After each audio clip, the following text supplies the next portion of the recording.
ಅಧ್ಯಕ್ಷ ಸ್ಥಾನವನ್ನು ಉಳ್ಳಾಲ ಬ್ಲಾಕ್ ಕಾಂಗ್ರೆಸ್ಸಿನ ಅಧ್ಯಕ್ಷರಾದಂಥ ಸಂತೋಷ್ ಕುಮಾರ್ ಶೆಟ್ಟಿ ಅವರು ವಹಿಸಿಕೊಳ್ಳಲಿಕ್ಕಿದ್ದಾರೆ. ಅವರನ್ನ ನಿಮ್ಮೆಲ್ಲರ ಪರವಾಗಿ ಆದರಪೂರ್ವಕವಾಗಿ ಸಭೆಗೆ ಸ್ವಾಗತ ಮಾಡ್ತಾ ಇದ್ದೇನೆ. ಈ ಒಂದು ಸಭೆಯನ್ನು ಉದ್ಘಾಟನೆ ಮಾಡಲಿಕ್ಕಿದ್ದಾರೆ ನಮ್ಮ ನಿಮ್ಮೆಲ್ಲರ ನೆಚ್ಚಿನ ಹಿರಿಯ ನಾಯಕರು, ಮೂಡಾದ ಮಾಜಿ ಅಧ್ಯಕ್ಷರು, ಜಿಲ್ಲಾ ಕಾಂಗ್ರೆಸ್ಸಿನ ಹಂಗಾಮಿ ಅಧ್ಯಕ್ಷರಾದಂಥ ಹಾಜಿ ಇಬ್ರಾಹಿಂ ಕೋಡಿಜಾಲ್ ಅವರು ನಮ್ಮೊಂದಿಗಿದ್ದಾರೆ. ಅವರು ನಿಮ್ಮೆಲ್ಲರ ಪರವಾಗಿ ನಾನು ಆದರಪೂರ್ವಕವಾಗಿ ಸ್ವಾಗತ ಮಾಡ್ತಾ ಇದ್ದೇನೆ.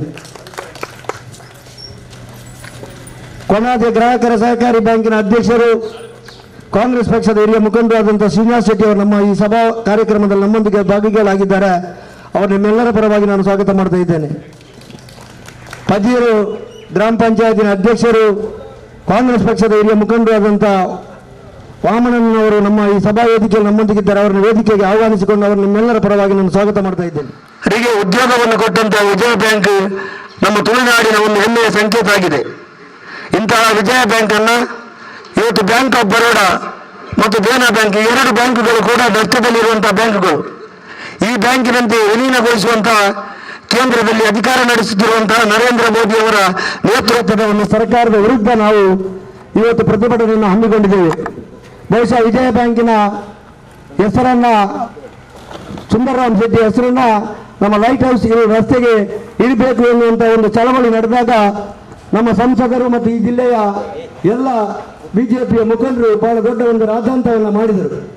ಅವತ್ತು ಇವತ್ತಿನ ದಿನ ವಿಜಯ ಬ್ಯಾಂಕ್ ನಮ್ಮ ಕಣ್ಣ ಮುಂದೆ ಇಲ್ಲದಂತ ಆಗುವಾಗ ಸಂಸದರಾದ ನಳಿನ್ ಕುಮಾರ್ ಕಟೀಲ್ ರವರಾಗಲಿ, ಬಂಟ ಸಮುದಾಯದ 3 ಜನ ಶಾಸಕರಿರುವಂಥ ಬಿಜೆಪಿಯ ಶಾಸಕರಾಗಲಿ ಅವರು ಮಾತಾಡುವುದೇ ಇಲ್ಲ. ಬಹುಶಃ ಇವರೆಲ್ಲ ಮೋದಿಯವರ ಕದಂಬ ಭಾವಗಳಲ್ಲಿ ಬಂಧಿತರಾಗಿ ಮಾತಾಡದೆ ಕೂತ್ಕೊಂಡಿರೋದು ನಮಗೆ ವಿಪರ್ಯಾಸವಾಗಿದೆ. ಇಂತಹ ಸರ್ಕಾರದ ವಿರುದ್ಧ ನಾವು ಧಿಕ್ಕಾರ ಹೇಳಲಿಕ್ಕೆ ಇವತ್ತು ಸೇರಿದ್ದೇವೆ. ಬಹುಶಃ ವಿಜಯ ಬ್ಯಾಂಕಿನ ಬಹಳಷ್ಟು ಜನ ಗ್ರಾಹಕರು ಇವತ್ತು ನಮ್ಮೊಂದಿಗೆ ಸಹಕಾರ ಕೊಟ್ಟಿದ್ದಾರೆ. ಅದೇ ರೀತಿಯಲ್ಲಿ ವಿಜಯ ಬ್ಯಾಂಕಿನ ಎಲ್ಲ ನೌಕರರು ಕೂಡ ನಮಗೆ ಬೆಂಬಲವನ್ನು ಕೊಟ್ಟಿದ್ದಾರೆ. ನಾವು ಅವರೆಲ್ಲರಿಗೆ ಆಭಾರಿಯಾಗಿಕೊಂಡು ನಿಮಗೆಲ್ಲರಿಗೂ ಮತ್ತೊಮ್ಮೆ ಸ್ವಾಗತವನ್ನು ಮಾಡಿಕೊಂಡು ಈ ಒಂದು ಕಾರ್ಯಕ್ರಮಕ್ಕೆ ಭಾಗವಹಿಸಿದ ಎಲ್ಲ ಗ್ರಾಹಕ ಬಂಧುಗಳಿಗೂ, ಕಾಂಗ್ರೆಸ್ ಪಕ್ಷದ ಎಲ್ಲ ಮುಖಂಡರಿಗೂ, ಜನಪ್ರತಿನಿಧಿಗಳು ಸ್ವಾಗತವನ್ನು ಮಾಡಿಕೊಂಡು ಮುಂದಕ್ಕೆ ಹಾಜಿ ಇಬ್ರಾಹಿಂ ಕೋಡಿಜಾಲ್ ಅವರು ಈ ಸಭೆಯನ್ನು ಉದ್ಘಾಟಿಸಿ ಮಾತಾಡಲಿಕ್ಕೆ ನಂತರ ಸಂತೋಷ್ ಕುಮಾರ್ ಶೆಟ್ಟಿ ಅವರು ಮಾತಾಡ್ತಾರೆ. ವಿಜಯ ಬ್ಯಾಂಕ್ ಅನ್ನು ಬರೋಡಾ ಬ್ಯಾಂಕ್ ಜೊತೆ ವಿಲೀನಗೊಳಿಸಿದ ಕೇಂದ್ರ ಸರ್ಕಾರಕ್ಕೆ ಧಿಕ್ಕಾರ ಧಿಕ್ಕಾರ. ನಮ್ಮ ಜಿಲ್ಲೆಯ ಹೆಮ್ಮೆಯ ಬ್ಯಾಂಕ್ ಆದಂತಹ ವಿಜಯ ಬ್ಯಾಂಕ್ ಅನ್ನು ಗುಜರಾತ್ನ ಬ್ಯಾಂಕ್ ಆಫ್ ಬರೋಡಾ ಜೊತೆ ವಿಲೀನಗೊಳಿಸಿದ ಕೇಂದ್ರದ ಮೋದಿ ನೇತೃತ್ವದ ಬಿಜೆಪಿ ಸರ್ಕಾರಕ್ಕೆ, ನಮ್ಮ ಜಿಲ್ಲೆಯ ಹೆಮ್ಮೆಯ ಬ್ಯಾಂಕ್ ಆದಂತಹ ವಿಜಯ ಬ್ಯಾಂಕ್ ಅನ್ನು ಗುಜರಾತ್ನ ಬ್ಯಾಂಕ್ ಆಫ್ ಬರೋಡಾ ಜೊತೆ ವಿಲೀನಗೊಳಿಸಿದ ಬಿಜೆಪಿ ಸರ್ಕಾರಕ್ಕೆ, ನಮ್ಮ ಹೆಮ್ಮೆಯ ಬ್ಯಾಂಕ್ ಆದಂತಹ ವಿಜಯ ಬ್ಯಾಂಕ್ ಅನ್ನು ಕೇಂದ್ರದ ಗುಜರಾತ್ನ ಬ್ಯಾಂಕ್ ಆಫ್ ಬರೋಡಾ ಜೊತೆ ವಿಲೀನಗೊಳಿಸಿದ ಕೇಂದ್ರದ ಬಿಜೆಪಿ ಸರ್ಕಾರಕ್ಕೆ, ವಿಜಯ ಬ್ಯಾಂಕ್ ಅನ್ನು ಬರೋಡಾ ಬ್ಯಾಂಕ್ ಜೊತೆ ವಿಲೀನಗೊಳಿಸಿದ ಸಂದರ್ಭದಲ್ಲಿ ಸಂಸತ್ನಲ್ಲಿ ಧ್ವನಿಯನ್ನು ಎತ್ತದ ನಮ್ಮ ಜಿಲ್ಲೆಯ ಸಂಸದ ನಳಿನ್ ಕುಮಾರ್ಗೆ, ಈ ದಕ್ಷಿಣ ಕನ್ನಡ ಜಿಲ್ಲೆಗೆ ಒಂದು ಹೆಸರನ್ನು ಕೂಡ ತಂದಿತ್ತು. ಇವತ್ತು ನಾವು ದಕ್ಷಿಣ ಕನ್ನಡ ಜಿಲ್ಲೆಯ ಜನ ತಲೆ ತಗ್ಗಿಸುವಂಥ ಕೆಲಸ ಕೇಂದ್ರ ಸರ್ಕಾರದಿಂದ ಆಗಿದೆ. ಇದಕ್ಕೆ ಅದೇ ಸಮುದಾಯಕ್ಕೆ ಸೇರಿದ ನಳಿನ್ ಕುಮಾರ್ ಅವರು ಪ್ರಥಮವಾಗಿ ವಿರೋಧ ವ್ಯಕ್ತಪಡಿಸಬೇಕಿದ್ದು. ಆದರೆ ಮೊನ್ನೆ ಡೆಲ್ಲಿಗೆ ಹೋಗಿದ್ದಾರೆ ಅಂತ ಸುದ್ದಿ ಬಂತು, ನಾವೆಲ್ಲ ಒತ್ತಡ ಹಾಕಿದ ಬಳಿಕ. ಅವರು ಏನು ಮಾಡಬೇಕಿತ್ತು ಅಂತ ಹೇಳಿದರೆ, ಅವರು ಶೋಭಾ ಕರಂದ್ಲಾಜೆ ಅವರು ನಮ್ಮ ಸದಾನಂದ ಗೌಡರು ಮಾಜಿ ಮುಖ್ಯಮಂತ್ರಿಗಳು, ಅವರ ದೊಡ್ಡ ಜವಾಬ್ದಾರಿ.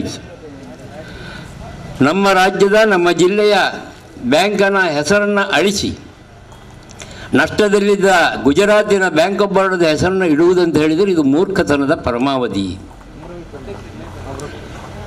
ಇದು ನಮಗೇನು ಹೊಸದಲ್ಲ. ಯಾತಕ್ಕಂತ ಹೇಳಿದರೆ ಮೋದಿಯವರು ಅವರೇನು ಆರ್ಥಿಕ ತಜ್ಞರಲ್ಲ. ಆರ್ಥಿಕ ಅಲ್ಲದ ಒಬ್ಬ ಪ್ರಧಾನಮಂತ್ರಿಯನ್ನು ನಾವು ಕಂಡ ಒಂದು ದುರಂತ ಇದು. ನಿಮಗೆಲ್ಲ ಗೊತ್ತಿದೆ, 2 ವರ್ಷಗಳ ಹಿಂದೆ ನೋಟ್ ಡಿಮಾನಿಟೈಸೇಷನ್ ಆಯಿತು. ಆ ಬಳಿಕ ಇವತ್ತು ಒಂದು ಬಡವರಲ್ಲಿ ಹೇಳ್ತಾರೆ ನಮಗೆ ಉದ್ಯೋಗ ಇಲ್ಲ, ನಮಗೆ ಕೆಲಸ ಇಲ್ಲ. ರೈತರಲ್ಲಿ ಹೇಳಿದರೆ ಅವರು ಆರ್ಥಿಕ ಸಮಸ್ಯೆಯಲ್ಲಿದ್ದಾರೆ. ಉದ್ಯೋಗಿಗಳತ್ರ ಕೇಳಿದರೆ ಉದ್ಯೋಗ ಇಲ್ಲ. ಸಣ್ಣ ಸಣ್ಣ ವ್ಯಾಪಾರಿಗಳು ಇವತ್ತು ಮನೆಯಲ್ಲಿ ಕೊಡುವಂಥ ವ್ಯವಸ್ಥೆ ಆಗಿದೆ. ಇವತ್ತು ಆರ್ಥಿಕ ವ್ಯವಸ್ಥೆ ಎಲ್ಲಿವರೆಗೆ ಹಿಂದೆ ಹೋಗಿದೆ ಅಂತ ಹೇಳಿದ್ರೆ ಸುಮಾರು 10 ವರ್ಷದ ಹಿಂದೆ ಭಾರತವನ್ನು ಹಿಂದೆ ದೂಡಿದ ಹಾಗೆ ಆಗಿದೆ. ಈಗ ಇಲ್ಲಿ ನನ್ನ ಮಾತನ್ನು ಕೇಳುವಲ್ಲಿ ಹೆಚ್ಚಿನವರು ನೀವು ಸಣ್ಣ ಸಣ್ಣ ವ್ಯಾಪಾರಿಗಳಿದ್ದೀರಿ, ಕೃಷಿಕರಿದ್ದೀರಿ, ಹಾಗೆ ಕೃಷಿ ಕಾರ್ಮಿಕರಿದ್ದೀರಿ. ಕೂಲಿಯವರಿಗೂ ಕೂಡ ವಾರಕ್ಕೆ 7 ದಿವಸ ಬಿಟ್ಟರು 3 ದಿವಸಕ್ಕಿಂತ ಹೆಚ್ಚು ಕೆಲಸ ಸಿಗುವುದಿಲ್ಲ. ಈಗ ಕಾರಣ ಏನು? ಜನರ ಹತ್ತಿರ ದುಡ್ಡಿಲ್ಲ. ಇದಕ್ಕೆ ಕಾರಣ ಯಾರು? ಇದಕ್ಕೆ ನೇರವಾಗಿ ಮೋದಿ ಮತ್ತು ಅವರ ಬಳಗ, ಕೇಂದ್ರ ಸರ್ಕಾರ ಕಾರಣೀಕೃತವಾಗಿದೆ. ಆದ್ದರಿಂದ ಯಾವುದೇ ಪ್ರಧಾನಮಂತ್ರಿಗಳು ಒಂದು ಹೊಸ ಯೋಜನೆಯನ್ನು ತರುವಾಗ ಯೋಚನೆ ಮಾಡಬೇಕು. ಹಾಗೆಯೇ ಅನೇಕ ಜನ ಖ್ಯಾತ ವಕೀಲ ಪ್ರಶಾಂತ್ ಭೂಷಣ್ ಅವರ ಮಾತಿನಲ್ಲಿ ಹೇಳುವುದಿದ್ದರೂ ಕೂಡ ಇವತ್ತು ಮೋದಿಯವರು ಈ ದೇಶದಲ್ಲಿ ಒಬ್ಬ ದುರ್ಬಲ ಪ್ರಧಾನಮಂತ್ರಿ ಎಂಬುದನ್ನು ಅವರು ತೋರಿಸಿಕೊಂಡಿದ್ದಾರೆ. ಇವತ್ತು ಪೇಪರ್ನಲ್ಲಿ ಅವರ ಬಗ್ಗೆ ಬರ್ಬೋದು, ಮಾಧ್ಯಮದಲ್ಲಿ ಅವರ ಬಗ್ಗೆ ಬರ್ಬೋದು, ಆದರೆ ವಾಸ್ತವಿಕ ಸ್ಥಿತಿ ಏನು ಎಂಬುದನ್ನು ನಾವು ಅರ್ಥ ಮಾಡಿಕೊಳ್ತೇವೆ. ಇವತ್ತು 2700ಕ್ಕೂ ಮಿಕ್ಕಿ ಕೋಟಿ ರೂಪಾಯಿಗಳನ್ನು ಕಳೆದ 4.5 ವರ್ಷಗಳಲ್ಲಿ ಮೋದಿಯವರು ವಿದೇಶ ಪ್ರವಾಸಕ್ಕೆ ಖರ್ಚು ಮಾಡಿದ್ದಾರೆ. ನಮ್ಮ UPAಯ ಪ್ರಧಾನಮಂತ್ರಿ ಮನಮೋಹನ್ ಸಿಂಗ್ರವರು 5 ವರ್ಷದಲ್ಲಿ ಖರ್ಚು ಮಾಡಿದ ವಿದೇಶಕ್ಕೆ ಎಷ್ಟಂತ ಹೇಳಿದರೆ 370 ಕೋಟಿ ರೂಪಾಯಿ. ಇದು ಎಲ್ಲಿಗೆ ನಮ್ಮ ದೇಶವನ್ನು ಇವರು ನಾವೆಲ್ಲ ಕೊಟ್ಟ ತೆರಿಗೆಯ ಹಣವನ್ನು ದೇಶ ಸೂತ್ರದಲ್ಲಿ ಕಾಳ ಕಳೆಯುವುದರ ಬದಲು ದೇಶದ ಸಮಸ್ಯೆಗೆ ಸ್ಪಂದನೆ ಮಾಡಬೇಕಂತ ಅನಿವಾರ್ಯತೆ ಮೋದಿಯವರ ಮೇಲಿದೆ. ಅದನ್ನು ಅವರು ಮಾಡಬೇಕು ಅಂತಕ್ಕಂಥ ಒಂದು ಸೂಚನೆಯನ್ನು ಕೂಡ ನಾವು ಈ ಸಂದರ್ಭದಲ್ಲಿ ಅವರಿಗೆ ಹೇಳಲಿಕ್ಕೆ ಇಚ್ಛೆಪಡ್ತೀವಿ. ಆದ್ದರಿಂದಾಗಿಯೇ ಇವತ್ತು ನಿನ್ನೆ ಅಲ್ಲ ಮೊನ್ನೆ ನಮ್ಮ I1D ಸೋದರರು ಸತ್ಯಾಗ್ರಹ ಕೂಡ ಮಾಡಿದರು, ನಮ್ಮ ಗಾಂಧೀಜಿಯ ಪ್ರತಿಮೆ ಇದು. ಹೀಗೆ ನಾವು ಕಾಂಗ್ರೆಸ್ ಪಕ್ಷದ ಎಲ್ಲ ಮುಖಂಡರುಗಳು ಕೂಡ ಇದರ ಬಗ್ಗೆ ನಾವು ಧ್ವನಿಯನ್ನು ಎತ್ತಿದ್ದೇವೆ. ಯಾಕೆ ಎತ್ತಿದ್ದೇವೆ? ನೀತಿ ನಿಯಮಗಳಿಗೆ ಅನುಸಾರವಾಗಿ ಕಾರ್ಯಕ್ರಮ ಜಾರಿ ಮಾಡಬೇಕು. ನೀವೆಂದೂ ಕೂಡ ನಿಮ್ಮ ಗುಜರಾತ್ ಪ್ರೇಮದಿಂದ ನಷ್ಟದ ಬ್ಯಾಂಕಿನ ಹೆಸರನ್ನು ಇಟ್ಟು ಲಾಭದ ಬ್ಯಾಂಕಿನ ಹೆಸರನ್ನು ಕೈಬಿಡುವುದಂತ ಹೇಳಿದರೆ ಇದು ನಿಮಗೂ ಭೂಷಣವಲ್ಲ, ನಮಗೂ ಭೂಷಣವಲ್ಲ. ಈ ಬಗ್ಗೆ ಕೇಂದ್ರವನ್ನು ಪ್ರತಿನಿಧಿಸುವ ನಮ್ಮ ಸಾಂಸದಿಕರು, ಅದು ಶೋಭಾ ಕರಂದ್ಲಾಜೆ ಇರ್ಬೋದು, ನಳಿನ್ ಕುಮಾರ್ ಇರ್ಬೋದು, ನಮ್ಮ ಮಾಜಿ ಮುಖ್ಯಮಂತ್ರಿ ಸದಾನಂದ ಗೌಡ ಇರ್ಬೋದು, ನಿಮ್ಮ ದೊಡ್ಡ ಪಾತ್ರವನ್ನು ಇವತ್ತು ವಹಿಸಬೇಕು. ನಾವು ಏನು ಹೇಳಿದರೂ ವಿರೋಧ ಪಕ್ಷರು ವಿರೋಧ ಮಾಡ್ತಾರೆ ಅಂತ ಹೇಳ್ಬೋದು, ಆದರೆ ನೀವು ಕೂಡ ಇದಕ್ಕೆ ನಮ್ಮೊಂದಿಗೆ ಕೈ ಜೋಡಿಸಬೇಕು ಅಂತಕ್ಕಂಥ ಆಹ್ವಾನವನ್ನು ನಿಮಗೆ ನಾವು ಇಡ್ತಾ ಇದ್ದೇವೆ. ಯಾತಕ್ಕಂತ ಹೇಳಿದರೆ ನಿಮ್ಮ ಜಿಲ್ಲೆಯ, ನಿಮ್ಮ ಸಮುದಾಯದ ಬ್ಯಾಂಕಿಗೆ ಅನ್ಯಾಯವಾದಾಗ ಆ ಧ್ವನಿಗೆ ನೀವು ನಮ್ಮೊಂದಿಗೆ ಸೇರಬೇಕಂತ ಅನಿವಾರ್ಯತೆ ಇದೆ. ಆದ್ದರಿಂದ ಇವತ್ತು ನಾವೆಲ್ಲ ಚಿಂತನೆ ಮಾಡಬೇಕು. ತಪ್ಪು ಧೋರಣೆಯಿಂದ ಈ ದೇಶವನ್ನು ಬಹಳ ಹಿಂದಕ್ಕೆ ಕೊಂಡೊಯ್ಯುವಂಥ ಈ ಸರ್ಕಾರದ, ಕೇಂದ್ರ ಸರ್ಕಾರದ ನೀತಿಯನ್ನು ಪ್ರತಿಯೊಬ್ಬ ರೈತರು, ಪ್ರತಿಯೊಬ್ಬ ಕಾರ್ಮಿಕರು, ಪ್ರತಿಯೊಬ್ಬ ದಲಿತರು, ಪ್ರತಿಯೊಬ್ಬ ಹಿಂದುಳಿದ ವರ್ಗರು, ಪ್ರತಿಯೊಬ್ಬ ಅಲ್ಪಸಂಖ್ಯಾತರು, ಹಾಗೆ ತುಳಿತಕ್ಕೊಳಗಾದ ನಾವೆಲ್ಲ ಇದನ್ನು ವಿರೋಧಿಸದಿದ್ದರೆ ಮುಂದೊಂದು ದಿನ ನಾವು ಭಾಳ ಕಷ್ಟ ಎದುರಿಸಬೇಕಾದಂಥ ಸಂದರ್ಭ ಬಹುದು. ಇವತ್ತು ಪುಣ್ಯದಲ್ಲಿ ನಮ್ಮ ಸಿದ್ದರಾಮಯ್ಯನವರು ಉಚಿತವಾಗಿ ಬಡವರಿಗೆ ಅಕ್ಕಿ ನೀಡಿದ ಕಾರಣ ಇವತ್ತು ಊಟಕ್ಕೆ ತೊಂದರೆ ಇಲ್ಲದೆ ಆಗಿದೆ. ಆದರೆ ಎಲ್ಲಿಯಾದರೂ ನಾವು ಮಾಡದಿದ್ದರೆ ಈ ಮೋದಿಯವರ ಈ ಕಾನೂನಿಂದಾಗಿ ಇವತ್ತು ನಾವೆಲ್ಲ ಉಪವಾಸವಾಗಿ ಸಾಯುವ ಕಾಲ ಬರ್ತಿತ್ತು. ಆದ್ದರಿಂದ ನಾವೆಲ್ಲ ಎಚ್ಚೆತ್ತುಕೊಳ್ಬೇಕು. ನಾಡ್ದು ಏಪ್ರಿಲ್ನಲ್ಲಿ ಇನ್ನೂ ಒಂದು 2-3 ತಿಂಗಳ ಒಳಗೆ ಪುನಃ ಎಲೆಕ್ಷನ್ಗೆ ನಾವು ಹೋಗಲಿಕ್ಕಿದ್ದೇವೆ. ನೀವೆಲ್ಲ ಬುದ್ಧಿವಂತರಿದ್ದೀರಿ. ದಕ್ಷಿಣ ಕನ್ನಡ ಜಿಲ್ಲೆಯ ಮತದಾರರು ನಾವು ಬುದ್ಧಿವಂತರು. ಬುದ್ಧಿವಂತಿಕೆಯನ್ನು ಓಟಿನ ಸಂದರ್ಭದಲ್ಲಿ ನಾವು ಉಪಯೋಗ ಮಾಡಬೇಕು. ವಿಜಯ ಬ್ಯಾಂಕ್ ಬರೋಡಾ ನೆಕ್ ಒಂಜಿ 3,000 ಕೋಟಿ ಲಾಸ್ ಆಯ್ನ ಒಂಜಿ ಬರೋಡಾ ಬ್ಯಾಂಕ್ ಅಂಚೆನೆ ಲಾಸ್ ಆಯ್ನ ದೇನೆ ಬ್ಯಾಂಕ್ ನೇತ ಒಟ್ಟಿಗೆ ಒಂಜಿ 200 ಕೋಟಿ ಮಿತ್ತು ಒಂಜಿ ನಮ್ಮ ಲಾಭ ಪಡೆಯಿನ ವಿಜಯ ಬ್ಯಾಂಕ್ನು ಮರ್ಜಿ ಮನ್ಪುಡು ಪಂಡ ಒಂದು ಭಾರಿ ಬೇಜಾರು ಸಂಗತಿ ದಾನ ಪಂಡ ಒಂದು ಒಂಜಿ ಈ ನಮ್ಮ ವಿಜಯ ಬ್ಯಾಂಕ್ ತುಳುನಾಡದ ಒಂಜಿ ಸಂಸ್ಕೃತಿನೇ ಬರೋದೇನೆ. ತುಳುನಾಡದ ಒಂಜಿ ಗ್ರಾಮಾಂತರ ಒಂಜಿ ಪ್ರಥಮವಾದ ಗ್ರಾಮಾಂತರ ಮಾತೆಲ್ಲ ಮನ್ಪೇರ ಪೋಪುಜೇರು ಲಾಭ ಮನ್ಪೇರ ಪೋಂಡ ಸಿಟಿಗೆ ಪೋಪೇರು ಆನ ಅಂಚಾನ ಮಂತ್ರಿಜೇರು నేను ಸ್ಥಾಪನೆ ಮಂತ್ರ AB ಶೆಟ್ಟರ್ ಬಾಬು ಶೆಟ್ಟರ್ ಅದು ಬಾಲಕೃಷ್ಣ ಶೆಟ್ಟರ್ ಅಂಚೆನೆ నేను ಮುಂದುವರಿಸಿಕೊಂಡು పోయిన ಅಂಚನ ನಮ್ಮ ಸುಂದರಾಮ್ ಶೆಟ್ಟರ್ ಈ ಒಂಜಿ ಗ್ರಾಮಾಂತರ ಜನಕ್ಕೆ ಪಾಪದಕ್ಕಲಿಗೆ ಬಡವರಿಗೆ ಒಂಜಿ ದಾಳ ಒಂಜಿಂದು ಭಾರಿ ಉಪಹಾರ ದಿಷ್ಟಿಟ್ಟು నేను ಮಂತೇರು ಅಂಚ ಅಂಡ್ಲ ಮಾತ ದಾದ ಬಂದ ಅಪ್ಪಗ ತಯಾರಿಲ್ಲ ಬಂಟೇರಿಗೆ ಒಂಜಿ ಭೂಮಸುದ ಕಾಣು ಬತ್ತುಂಡು ಯಪ್ಪ ಇಂದಿರಾ ಗಾಂಧಿ ಟೈಮುಡು ಅಪ್ಪಗ ಇತ್ತನ ಭೂಮಿ ಮಾತ ಬಂಟೇರ್ನ పోతున్నా ಅಪ್ಪಗ ಏರ್ನ ಆಂಡ ಆ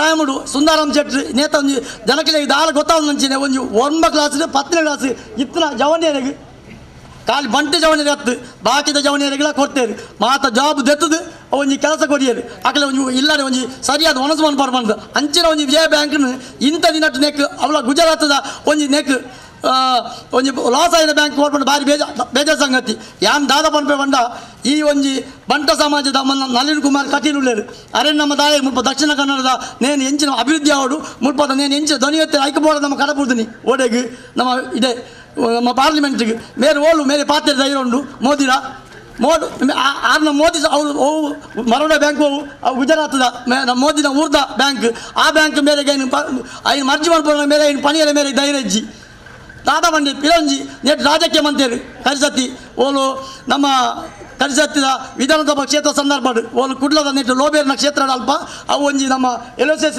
ರೋಡ್ಗೆ ಒಂಜಿ నేను ವಿಜಯ ಬ್ಯಾಂಕ್ದ ಸುಂದರಾಮ್ ಶೆಟ್ಟಿನ ಪುದರ್ದಿ ಒಂದು ಬಂದು ಆ ಸಂದರ್ಭ ಅಲ್ಪ ಒಂಜಿ ಈ ವಿಷಯ ಬರ್ತನು ಅಪ್ಪಗ ಐನು ದಾನ ಮಂತ್ರಿ ಈ ನಳಿನ್ ಕುಮಾರ್ ಕಟೀಲ್ ಬಂಟೇರು 6 ದಾನ ಮಂತ್ರಿ ಬಂಟೇರಿಗೆ ಬಂಡೇರು ನಮ್ಮ ಒಂಜಿ ಸಮಾಜದ ಮೇಲೆ ಒಂಜಿ ಮಲ್ಲ ಬ್ಯಾಂಕ್ ಮಂತ್ ನಂಗೆ ಒಂಜಿ ಬದುಕು ಕೋರ್ನ ಒಂಜಿ ಬ್ಯಾಂಕ್ದ ಸ್ಥಾಪನೆ ಮಂತ ಒಂಜಿ ಮುಂದುವರಿ ಮಂತ್ರ ಒಂಜಿ ಸುಂದರಾಮ್ ಶೆಟ್ಟಿನ ಒಂಜಿ ಪುದರ್ದಿಯರ ಮೇಲೆ ಲೋಬೇರಿ ಬುಡ್ಪೂಜೆರು ಮನ್ಪಡ ಒಂಜಿ నేను ಐನು ಅಪಪ್ರಚಾರ ಮಂತೇರು ಪ್ರತಿ ಇಲ್ಲಿಲ್ಲದೆ ದಾನ ಮಂತ್ರಿ ಮೇಲೆ ಅಪ್ಪಗ ಪ್ರತಿ ಇಲ್ಲಿಲ್ಲದೆ ಪೋದ ಓಟು ಸಂದರ್ಭ ಇಲ್ಲಿಲ್ಲದೆ ಪೋದು ಬಂಟೇರ್ನ ಇಲ್ಲದೆ ಪೋದು ಮೂಜಿ ನಾಲ್ಕು ಸತಿ ಆಕೆ ಫೋನ್ ಮಂತಾಗಲಿ ಇಲ್ಲದೆ ಪೋದು ನಂಗೆ ನಮ್ಮ ಸಮಾಜದ ನೆಕ್ ನಮ್ಮ ಉಪದ್ರ ಮಂತ್ರಿನ ಮೇಲೆ ಲೋಬೇರಿ ಗೆಲ್ಪೆರ ಬುಡಿಯಲ್ಲಿ ಬಂದದು ಅರೆ ಸೋಪಾಯರು ಇಡೀ ನೇನು ಮಂತದ್ದು ಆನ ನಳಿನ್ ಕುಮಾರ್ ಕಟೀಲ್ ಅನಿತ ಬಂತೆ ಮೇರೆಗೆ ನಾಚಿಕೆ ಆವಡು ಮೇರೆಗೆ ಮೇರ್ನ ರೋಡ್ ಬಿಡ್ಲೆ ಮೇರ್ನ ರೋಡ್ದ ಪುದಾರ್ ಬಿಡ್ಲೆ ಮೇರ್ನ ವಿಜಯ ಬ್ಯಾಂಕ್ ಏಪ್ರಿಲ್ 9 ತಾರೀಕು ಒಂದು ವಿಲೀನ ಆಪುಡು ಆಲ್ರೆಡಿ ಈಗ ಕೇಂದ್ರ ಸಂಪೂರ್ಣ ಅಸ್ತು ಮಂತೇರು నేను ಮೇರೆ ಒಳ್ಳೆ ರೀತಿಯ ಪಂಡ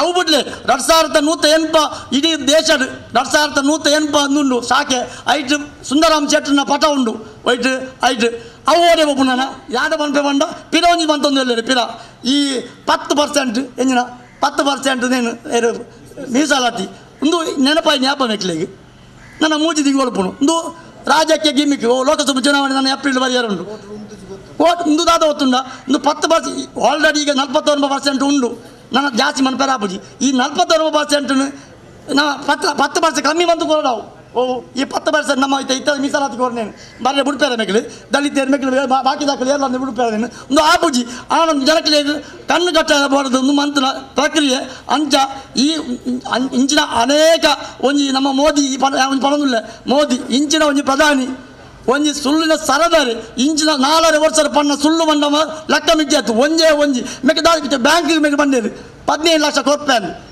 ಓಲ್ 15 ಲಕ್ಷ ಪಾರ್ಟಿ ₹1 ಪಾರ್ಟಿ ಮೇಗಲಿ ಅದಕ್ಕಿಂತ ನೇನು 10% ನೇನು ಕೊಡ್ಪೇನು. ಖಂಡಿತವಾಗಿ ವಿಜಯ ಬ್ಯಾಂಕ್ ದಕ್ಷಿಣ ಕನ್ನಡ ಜಿಲ್ಲೆಯ ಒಂದು ಹೆಮ್ಮೆಯ ಬ್ಯಾಂಕ್ ಆಗಿದೆ. ಹಾಗಾಗಿ ಈ ಬ್ಯಾಂಕನ್ನು ಉಳಿಸೋದು ಕಾಂಗ್ರೆಸ್ ಪಕ್ಷಕ್ಕೆ ಮಾತ್ರ ಅಲ್ಲ, ಇಡೀ ನಮ್ಮ ರಾಜ್ಯದ ಜಿಲ್ಲೆದ ಎಲ್ಲ ಜನಸಾಮಾನ್ಯರ ಒಂದು ಕರ್ತವ್ಯ. ಹಾಗಾಗಿ ಇದಕ್ಕೆ ತಾವೆಲ್ಲರೂ ಕೈ ಜೋಡಿಸಿ ಈ ವಿಜಯ ಬ್ಯಾಂಕ್ ಈ ಜಿಲ್ಲೆಯಲ್ಲಿ ಈ ದೇಶದಲ್ಲಿ ಇರಲೇಬೇಕಂತೇಳಿ ನಮ್ಮೆಲ್ಲರ ಕೂಗು. ಹಾಗಾಗಿ ಇವತ್ತು ನಾವು ಈ ಒಂದು ಪ್ರತಿಭಟನೆಯನ್ನು ಮಾಡುವ ಮುಖಾಂತರ ಇವತ್ತು ನಮ್ಮ ನರೇಂದ್ರ ಮೋದಿಯವರಿಗೆ ಈ ಒಂದು ಸಂದೇಶ ಹೋಗಲೇಬೇಕಾಗ್ತದೆ ಅಂತ ಈ ಸಂದರ್ಭದಲ್ಲಿ ಹೇಳುತ್ತಾ, ಇವತ್ತು 10 ವರ್ಷಗಳಲ್ಲಿ ಈ ನಮ್ಮ ಲೋಕಸಭಾ ಸದಸ್ಯರು ಈ ಜಿಲ್ಲೆಗೆ ತಂದಂಥ ಸಾಧನೆ ಏನಂತ ಹೇಳಿ ಕೆಲವೇ ಸಮಯದಲ್ಲಿ ಅವರು ಚುನಾವಣೆ ಪ್ರಚಾರ ಸಂದರ್ಭದಲ್ಲಿ ಹೇಳಬೇಕು. ಹಾಗಾಗಿ ನಾನು ಹೇಳೋದು ಇಷ್ಟೇ, ಮಾನ್ಯ ಜನಾರ್ದನ್ ಪೂಜಾರಿ ಅವರು ಲೋಕಸಭೆಯಲ್ಲಿ ಇದ್ದರೆ ಜೀವ ಹೋದ್ರಾದರೂ ಈ ವಿಜಯ ಬ್ಯಾಂಕನ್ನು ಖಾಸಗೀಕರಣ ಮಾಡಲಿಕ್ಕೆ ಅಥವಾ ಬರೋಡಾ ಬ್ಯಾಂಕಿಗೆ ಅಧಿಕಾರ ಕೊಡಲಿಕ್ಕೆ ಅವರ ಜೀವ ಹೋದ್ಲಿಕ್ಕೂ ಬಿಡಲಿಕ್ಕೆ ತಯಾರಿಲ್ಲ. ಹಾಗಾಗಿ ಇವತ್ತು ನಮ್ಮ ಜನಾರ್ದನ್ ಪೂಜಾರಿ ಆ ಜಾಗದಲ್ಲಿ ಇಲ್ಲದಿದ್ದ ಕಾರಣದಿಂದ ಇವತ್ತು ಈ ಕೆಲಸ ಆಗಿದೆ. ಅದಕ್ಕಾಗಿ ದಯವಿಟ್ಟು ಎಲ್ಲ ಸಾರ್ವಜನಿಕರು ಬರುವಂತಹ ಸಂದರ್ಭದಲ್ಲಿ ಈ ಒಂದು ವಿಷಯಕ್ಕಾಗಿ ತಾವೆಲ್ಲರೂ ಕೈಜೋಡಿಸಿ ನಮ್ಮ ಜಿಲ್ಲೆಯಲ್ಲಿರುವಂಥ ಹಲವಾರು ಇಂಥ ಬ್ಯಾಂಕ್ಗಳಾಗಲಿ ನಮ್ಮ ಏರ್ಪೋರ್ಟ್ ಆಗಲಿ ಪ್ರತಿಯೊಂದು ಕಾರ್ಯವನ್ನು ಸಹ ತಾವು ನಮ್ಮ ಜಿಲ್ಲೆಯಲ್ಲಿ ಇರುವಂಥ ವ್ಯವಸ್ಥೆ ತಮ್ಮಿಂದ ಎಲ್ಲರ ಹತ್ರ ಆಗಬೇಕಂತ ಹೇಳುತ್ತಾ ಮಾತಾಡಲಿಕ್ಕೆ ಅವಕಾಶ ಮಾಡಿಕೊಟ್ಟ ಎಲ್ಲ ಗಣ್ಯರನ್ನು ಸೇರಿದ ಎಲ್ಲರನ್ನು ವಂದಿಸಿ ನನ್ನ ಮಾತನ್ನು ಮುಗಿಸ್ತೇನೆ. ನಾನು ಅಧ್ಯಕ್ಷರ ಅಪ್ಪನ ಬಳಿಗೆ ಮುಂದೆ ಹೋಗಲಿಕ್ಕೆ ಅವಕಾಶ ಮಾಡಿಕೊಡ್ಬೇಕಂತ ಹೇಳುತ್ತಾ ಜಯವಾಗಲಿ ವಿಜಯ ಬ್ಯಾಂಕ್. ನಷ್ಟದಲ್ಲಿರುವ ಬ್ಯಾಂಕಿನೊಂದಿಗೆ ವಿಲೀನ ಮಾಡುವುದಕ್ಕಿಂತ ಲಾಭದಲ್ಲಿರುವ ವಿಜಯ ಬ್ಯಾಂಕಿನ ಹೆಸರನ್ನೇ ಇಟ್ಟು ಮುಂದಕ್ಕೆ ಆ ಒಂದು ವ್ಯವಸ್ಥೆಯನ್ನು ಮುಂದುವರಿಸಬೇಕಾಗಿ ಈ ಸಂದರ್ಭದಲ್ಲಿ ನಾನು ಹೇಳಲಿಚ್ಛಿಸ್ತೇನೆ. ಬಹುಶಃ ಬಹಳಷ್ಟು ಜನ ಇದರ ಬಗ್ಗೆ ಮಾತಾಡಿದರು. ವಿಜಯ ಬ್ಯಾಂಕು ಸುಮಾರು 88 ವರ್ಷಗಳ ಹಿಂದೆ ನಮ್ಮ ಬ್ಯಾಂಕಿನ ತವರು ಜಿಲ್ಲೆ ದಕ್ಷಿಣ ಕನ್ನಡ ಜಿಲ್ಲೆಯಲ್ಲಿ ಹುಟ್ಟಿದಂಥ ಒಂದು ಬ್ಯಾಂಕ್, ಅತ್ಯಂತ ಹಿರಿಯ ಬ್ಯಾಂಕ್ ಕೂಡ ಆಗಿರ್ತದೆ. ಸ್ವಾತಂತ್ರ್ಯ ಪೂರ್ವದಲ್ಲಿ ಹುಟ್ಟಿದಂಥ ಈ ಒಂದು ಬ್ಯಾಂಕ್ ಬಹುಶಃ ಇದರಲ್ಲಿ ಬಹಳಷ್ಟು ಬಡವರು, ಕೂಲಿಯಾಳುಗಳು, ಎಲ್ಲ ಜಾತಿ ಧರ್ಮದವರು ಇದರಲ್ಲಿ ಅಕೌಂಟನ್ನು ಪಡೆದು ಈ ಒಂದು ಬ್ಯಾಂಕಿನಲ್ಲಿ ಪ್ರಯೋಜನ ಪಡೀತಾ ಇದ್ದಾರೆ. ಇವತ್ತು ನಮಗೆ ಬೇಸರ ಆಗ್ತಾ ಉಂಟು ಮೋದಿಯವರ ಕೇಂದ್ರ ಸರ್ಕಾರದ ನೀತಿಯಿಂದ. ಬಹುಶಃ ಇಂಥ ಒಂದು ಪರಿಸ್ಥಿತಿಯಲ್ಲಿ ನಾವು ಲಾಭದಲ್ಲಿರುವ ಈ ಒಂದು ಅದು ಕೂಡ ಗ್ರಾಮೀಣ ಪ್ರದೇಶದಲ್ಲಿ ಆ ಒಂದು ಪ್ರಾರಂಭವಾದಂಥ ಬ್ಯಾಂಕಿನ ಹೆಸರು ಹೋಗುವುದಂತ ಹೇಳಿದರೆ ಬಹಳಷ್ಟು ಬೇಸರ ಆಗ್ತಾ ಉಂಟು. ಈ ಒಂದು ಬ್ಯಾಂಕ್ ಬಡವರಿಗೋಸ್ಕರ ಬಹುಶಃ ಬಹಳಷ್ಟು ಕೆಲಸ ಕಾರ್ಯಗಳನ್ನು ಮಾಡುತ್ತಾ ಇದೆ. ಅದರೊಟ್ಟಿಗೆ ವಿಜಯ ಗ್ರಾಮೀಣ ಅಭಿವೃದ್ಧಿ ಪ್ರತಿಷ್ಠಾನ ಎಂಬ ಒಂದು ಸಂಘಟನೆಯನ್ನು ಕೂಡ ಮಾಡಿ ಇಡೀ ಕರ್ನಾಟಕ ರಾಜ್ಯದ ಒಂದು ಬೇರೆ ಬೇರೆ ಜಿಲ್ಲೆಗಳಲ್ಲಿ ಮಾಡ್ತಾ ಇದೆ. ಈ ಒಂದು ಸಂಘಟನೆಯಲ್ಲಿ ಅಲ್ಲಿ ರೈತರು ಇರ್ಬೋದು, ಅಥವಾ ಕೂಲಿಯಾಳಿ ಇರ್ಬೋದು, ಅಥವಾ ಎಲ್ಲ ಜಾತಿ ಧರ್ಮದವರು ಇರ್ಬೋದು, ಇವರನ್ನು ಸದಸ್ಯರನ್ನಾಗಿ ಮಾಡಿ ಗ್ರಾಮೀಣ ಅಭಿವೃದ್ಧಿಗೋಸ್ಕರ ಕೆಲಸ ಮಾಡ್ತಾ ಉಂಟು.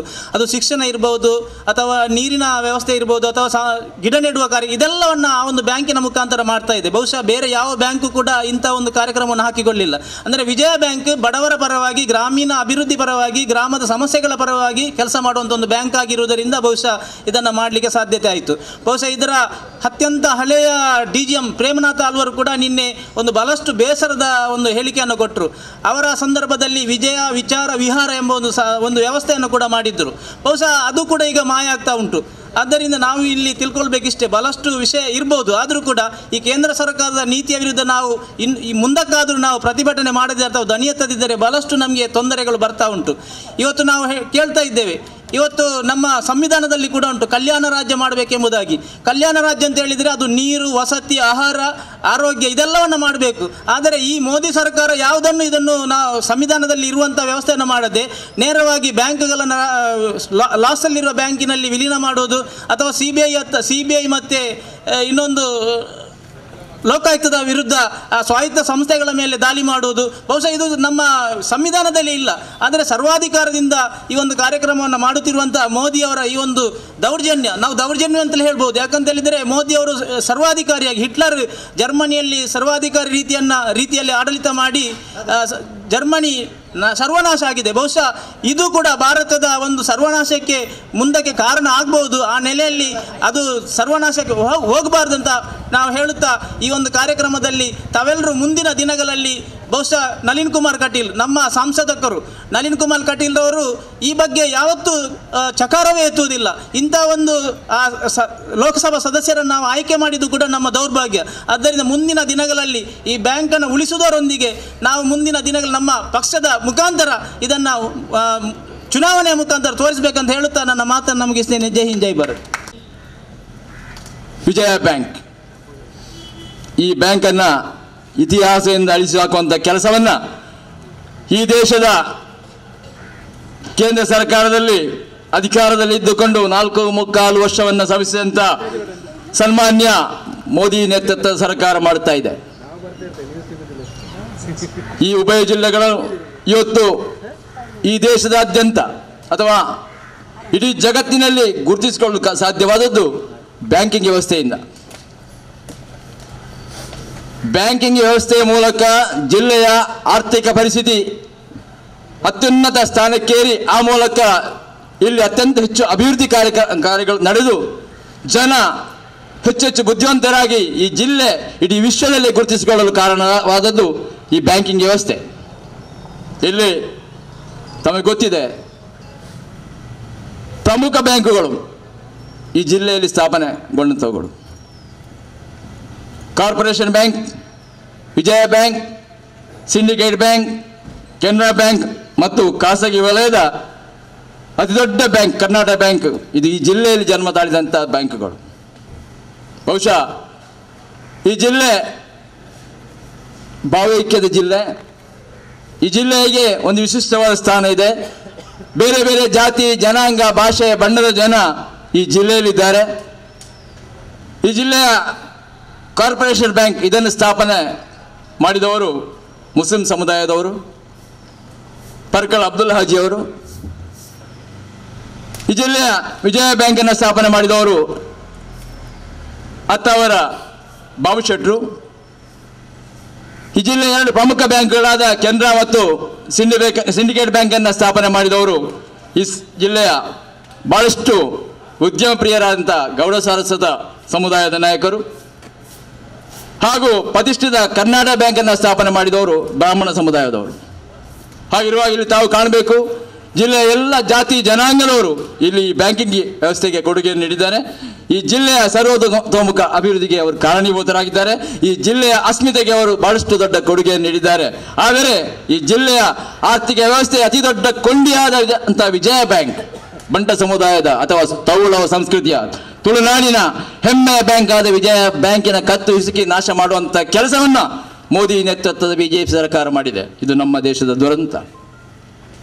1,54,000 ಚಿಲ್ಲರೆ ಕೋಟಿ ರೂಪಾಯಿಗಳ ಪಾಲು ಬಂಡವಾಳವಿರುವಂಥ ಸಾರ್ವಜನಿಕ ಉದ್ದಿಮೆ ಅತಿ ದೊಡ್ಡ ಬ್ಯಾಂಕ್ ಆದ ವಿಜಯ ಬ್ಯಾಂಕ್.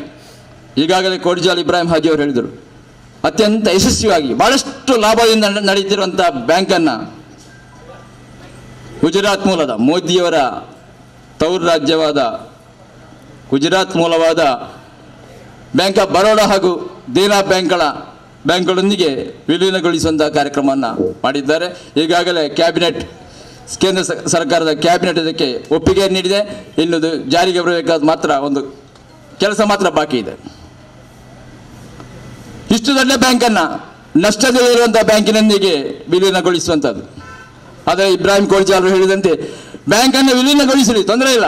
ಆದರೆ ಆ ದೇನಾ ಬ್ಯಾಂಕ್ ಮತ್ತು ಬರೋಡಾ ಬ್ಯಾಂಕನ್ನು ವಿಜಯ ಬ್ಯಾಂಕಿನಲ್ಲಿ ವಿಲೀನಗೊಳಿಸಿ ಈ ವಿಜಯ ಬ್ಯಾಂಕನ್ನು ದೊಡ್ಡ ಬ್ಯಾಂಕ್ ಆಗಿ ಪರಿವರ್ತಿಸಗೊಳಿಸಬೇಕೇ ಹೊರತು ವಿಜಯ ಬ್ಯಾಂಕನ್ನು ನಾಶ ಮಾಡಿ ಬರೋಡಾ ಬ್ಯಾಂಕನ್ನು ಉಳಿಸುವಂಥ ಕೆಲಸವನ್ನು ಮಾಡಿದ್ದಾರೆ ಮೋದಿಜಿಯವರು ತನ್ನ ತವರು ರಾಜ್ಯದ ಮೇಲಿರುವಂಥ ಪ್ರೇಮದಿಂದ.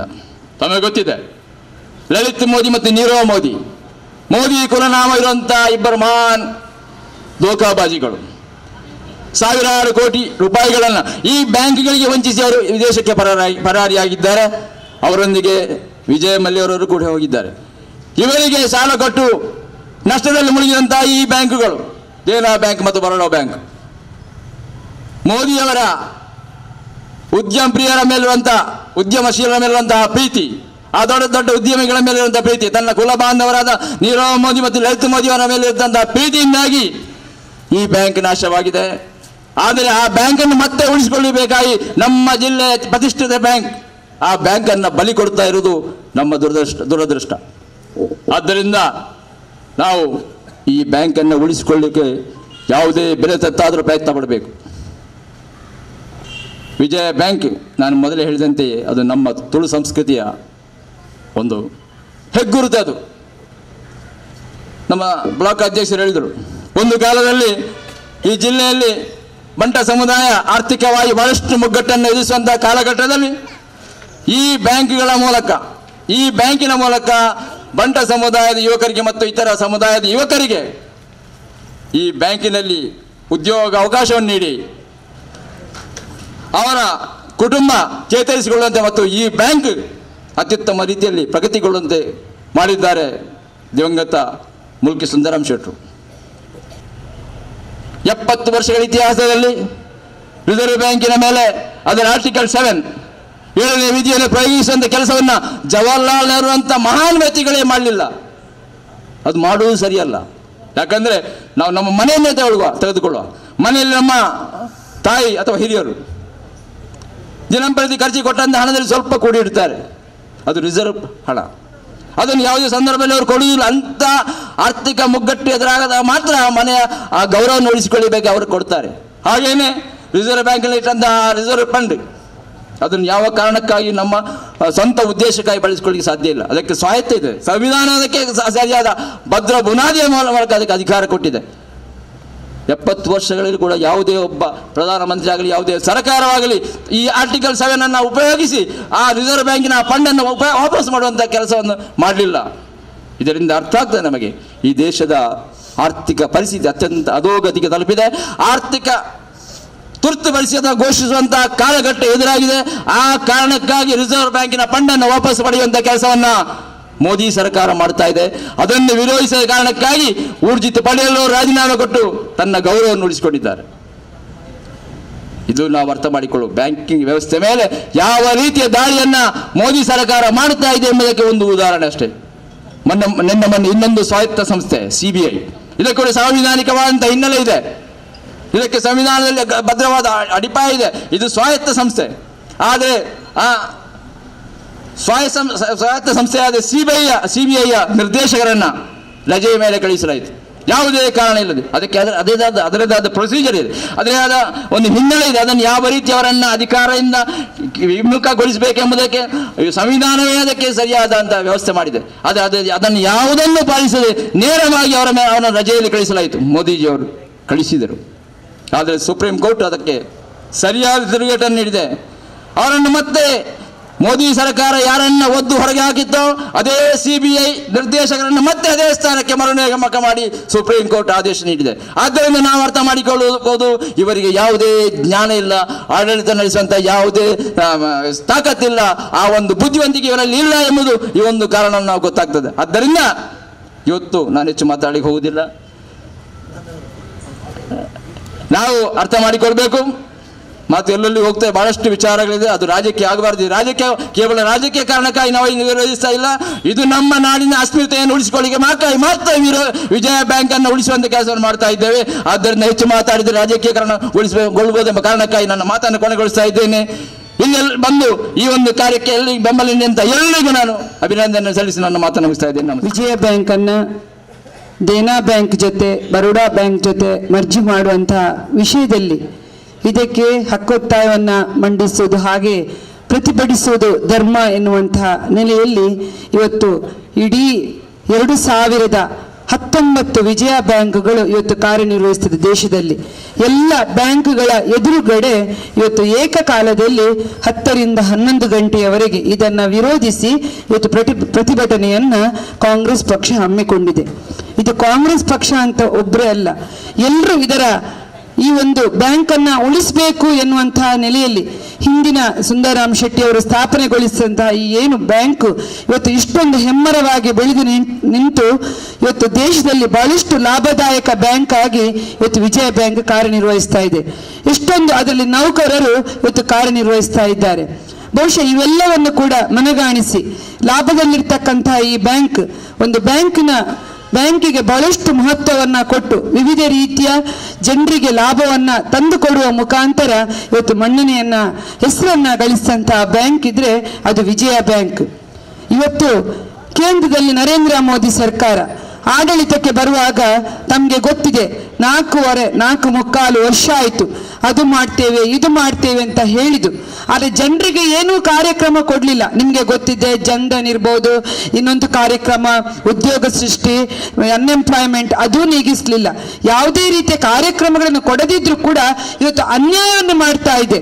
ಇವತ್ತು ಅಷ್ಟು ಉತ್ತಮ ರೀತಿಯಲ್ಲಿ ನಡೆಸ್ತಕ್ಕಂಥ ಎಷ್ಟು ವರ್ಷಗಳ ಇತಿಹಾಸ ಉಳ್ಳಂತಹ ವಿಜಯ ಬ್ಯಾಂಕ್ ಅನ್ನ ನರೇಂದ್ರ ಮೋದಿಯ ಗುಜರಾತಿ ಎಷ್ಟೊಂದು ಅವರಿಗೆ ಹಿಂದಿಯವರ ಮೇಲೆ ಅಭಿಮಾನ ಇದೆ ಅಂತ ಹೇಳಿದ್ರೆ ಗುಜರಾತಿಯ ಬರೋಡಾ ಮತ್ತೆ ದೇನಾ ಬ್ಯಾಂಕ್ ಅನ್ಗೆ ಅಲ್ಲಿಗೆ ಮರ್ಜಿ ಮಾಡಿ ಕೊಂಡೊಯ್ಯುವಂತ ಈ ನರೇಂದ್ರ ಮೋದಿಯವರ ಈ ಒಂದು ಕಾರ್ಯಕ್ಕೆ ನಾವು ಯಾವ ರೀತಿಯಲ್ಲಿ ಇವತ್ತು ದೇಶದಾದ್ಯಂತ ಪ್ರತಿಭಟಿಸಬೇಕು ಎನ್ನುವುದನ್ನು ಕೂಡ ನಾವು ತುಳುವರು ಹಾಗೆ ಎಲ್ಲ ನಮ್ಮ ಜಿಲ್ಲೆಯವರು ಇದಕ್ಕೆ ಒಗ್ಗಟ್ಟಾಗಿ ಜಾತಿ ಭೇದ ಧರ್ಮ ಪಕ್ಷವನ್ನ ಮರೆತು ಇದಕ್ಕೆ ಒಗ್ಗಟ್ಟಾಗಿ ಪ್ರತಿಭಟಿಸಬೇಕಾದಂತ ಸಂದರ್ಭ ಅಂತೇಳಿ ಕೂಡ ನಾನು ಈ ಸಮಯ ಹೇಳಲಿಕ್ಕೆ ಬಯಸ್ತಾ ಇದ್ದೇನೆ.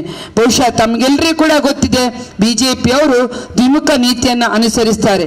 ಎಲ್ಲಿಯಾದ್ರೂ ಇವತ್ತು ಕೇಂದ್ರದಲ್ಲಿ ಕಾಂಗ್ರೆಸ್ ಪಕ್ಷ ಆಡಳಿತದಲ್ಲಿ ಇದ್ದು ಇಂತಹ ಕಾರ್ಯಕ್ಕೆ ಕೈ ಹಾಕ್ತಿದ್ರೆ ಇಡೀ ದೇಶವೇ ಇವತ್ತು ಭುಗಿಲೆತ್ತಿ ಉರಿಯುತ್ತಿತ್ತು ಅಂತೇಳಿ ನಾನು ಹೇಳಲಿಕ್ಕೆ ಬಯಸ್ತೇನೆ.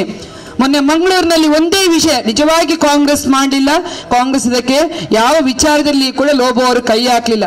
ಆದರೆ ನಮ್ದು ಒಂದು MLA ಅಲ್ಲಿ ಇತ್ತು, ಕರ್ನಾಟಕ ಸರ್ಕಾರ ನಮ್ಮ ಇತ್ತು ಎನ್ನುವಂತಹ ಒಂದೇ ಕಾರಣಕ್ಕೆ ಸುಂದರರಾಮ್ ಶೆಟ್ಟಿ ಅವರ ಹೆಸರನ್ನ ಹಿಡಿದಂತಹ ಕಾರಣಕ್ಕೆ ಕೋರ್ಟಲ್ಲಿ ತಡೆ ಇದ್ದಂತಹ ಸಂದರ್ಭದಲ್ಲಿ ಕೂಡ ಅದನ್ನ ನಮ್ಮ ಕಾಂಗ್ರೆಸ್ ಪಕ್ಷ ತಡೆಯೊಡ್ಡಿತು, ನಮ್ಮ MLA ಅವರು ತಡೆಯೊಡ್ಡಿದ್ರು, ನಮ್ಮ ಸರ್ಕಾರ ತಡೆಯೊಡ್ಡಿದ್ದು ಅಂತೇಳಿ ಉಸ್ತುವಾರಿ ಸಚಿವರ ಮೇಲೆ, ಶಾಸಕರ ಮೇಲೆ ಕೇವಲ ಒಂದು ರಸ್ತೆಗೆ ಇವರು ಅಷ್ಟೊಂದು ಬೃಹತ್ ಪ್ರತಿಭಟನೆಯನ್ನ ಮಾಡಿ ಇವತ್ತು ನಮಗೆ ಕಲಿಸಿದ್ದಾರೆ. ಆದರೆ ಇವತ್ತು ಇವರೆಲ್ಲರ ಆ ಧರ್ಮನಿಷ್ಠೆ, ಆ ಪ್ರತಿಷ್ಠೆ ಎಲ್ಲ ಎಲ್ಲಿ ಹೋಯ್ತು ಅಂತೇಳಿ ಇವತ್ತು ನಾವು ಕೇಳಬೇಕು. ಆದ್ರೂ ಜನರು ಎತ್ತಿಕೊಳ್ಳಬೇಕು.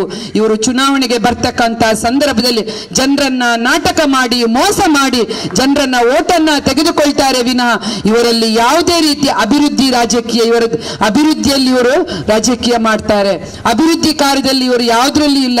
ಇಡೀ ನಾನು ಹೇಳ್ತಾ ಇದ್ದೇನೆ, ಇವತ್ತು ನನ್ನ ಈ ಕ್ಷೇತ್ರ ಇರ್ಬೋದು, ಕುರ್ನಾಡು ಕ್ಷೇತ್ರ ಇರ್ಬೋದು, ಯಾವುದಕ್ಕೆ ಕೂಡ ಸಂಸತ್ ಸದಸ್ಯರ ಅನುದಾನಗಳು ಬರ್ತಾ ಇಲ್ಲ. ಒಂದು ನೀರಿಗಾಗ್ಲಿ, ವಿವಿಧ ರೀತಿಯ ಮೂಲಭೂತ ಸೌಕರ್ಯಗಳಿಗಾಗ್ಲಿ ಇವರ ಅನುದಾನಗಳನ್ನ ಕೊಡ್ತಾ ಇಲ್ಲ. ಇದು ಜನರು ಗೊತ್ತಾಗಬೇಕು. ನಿಜವಾಗಿ ಕೂಡ ಇನ್ನಾದ್ರೂ ಕೂಡ ಜನರು ಇವರು ಮಾಡುವಂತ ಮೋಸದ ರಾಜಕೀಯಕ್ಕೆ ಯಾರು ಕೂಡ ಬಲೆ ಬೀಳಬಾರ್ದು. ದಯಮಾಡಿ ತಮ್ಗೆಲ್ಲರಿಗೂ ಕೂಡ ನಾನು ಮನವಿಯನ್ನ ಮಾಡಿಕೊಂಡು, ಚುನಾವಣೆ ಬರುವಾಗ ಬಿಜೆಪಿಯವರು ಮಾಡುವಂತಹ ದ್ವಿಮುಖ ನೀತಿಯ ರಾಜಕೀಯವನ್ನ ನಾವೆಲ್ಲರೂ ಕೂಡ ಖಂಡಿಸುವ ಮುಖಾಂತರ ವಿಜಯ ಬ್ಯಾಂಕ್ ಉಳಿಬೇಕು. ಇದು ನಮ್ಮ ಜಿಲ್ಲೆಯ ಅಸ್ತಿತ್ವದ ಪ್ರಶ್ನೆ, ತುಳುವರ ಅಭಿಮಾನದ ಪ್ರಶ್ನೆ.